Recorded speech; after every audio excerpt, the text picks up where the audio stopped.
Good Morning Pilipinas. Ngayong umaga makakasama natin ang isang weather forecaster ng Pag-asa. Walang iba kundi si Mr. Alzar Aurelio. Good morning, Mr. Aurelio. Magandang umaga sa iyo, Amor, at sa ating mga televiewers. Mr. Aurelio, para sa kaalaman ng ating mga kababayan, balikan lang natin. Ito nga laman ng inyong 5 AM weather forecast na inilabas ng Pag-asa kaninang umaga. Tama, itong nakikita natin sa satellite image 3. May kaulapan dito sa Mimaropa, Western Visayas at ang buong Mindanao. Kaya inaasahan pa rin natin na magiging maulap at may mga light to moderate rains at thunderstorm. Itong intertropical convergence zone dito sa bandang Mindanao ay naapektuhan niya ang itong Mindanao kaya magkakaroon tayo ng pag-uulap. Itong intertropical convergence zone, ito yung pagsasalubong ng mga hangin sa makaibang direksyon. Hangin na nagagaling dito sa Northern Hemisphere kung saan doon ng ating bansa. At yung hangin naman nanggagaling sa Southern Hemisphere, saan nandun ng Australia. Kaya doon nagko-converge dito mismo sa bandang Mindanao. Kaya nagkakaroon ng pag-uulap. Kaya inaasahan pa rin natin mga pag-ulan, light to moderate sa Mindanao. Ganun din sa Western Visayas at dito sa Mimaropa. Kaya inaasahan pa rin natin light to moderate po doon. Okay, Mr. Aurelio, eto naman, itong mga nakaraang araw at maging kahapon nga, naranasan na naman itong mga thunderstorms sa ilang bahagi ng Metro Manila. So ano ba yung dahilan nito at bakit mapapansin natin na medyo napapadalas na itong mga pag-ulan o pagkidlat, pagkulog natin? Ito ba'y masasabi na natin indikasyon na nalalapit na talaga ang tag-ulang panahon?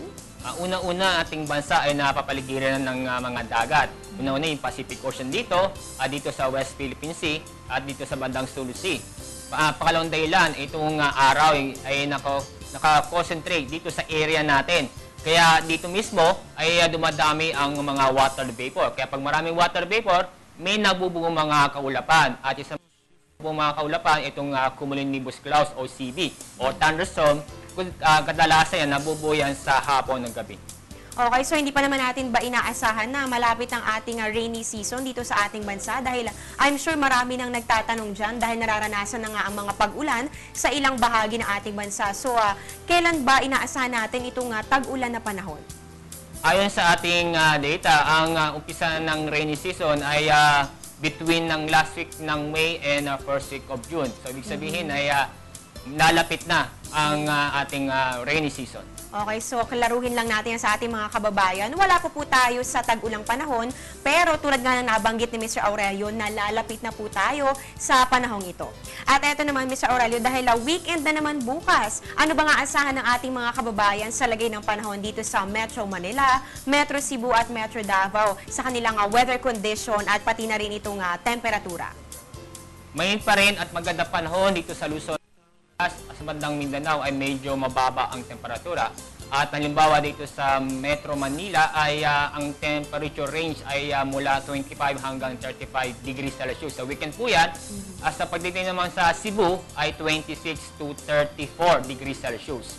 Sa bandang Mindanao, halimbawa sa Davao ay 24 hanggang 31 degrees Celsius. Okay, ayan, maraming salamat Mr. Alzar Aurelio sa inyo binahaging impormasyon tungkol sa lagay ng ating panahon.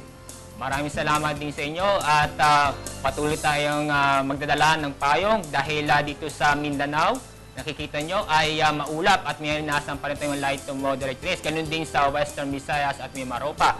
At doon sa lalabing bahagi nating bansa kasama Metro Manila ay may pa rin natin panahon kaya magdala pa rin ng payong. Ayan nga po't natunghayan natin si Mr. Alzar Aurelio na weather forecaster ng Pag-asa.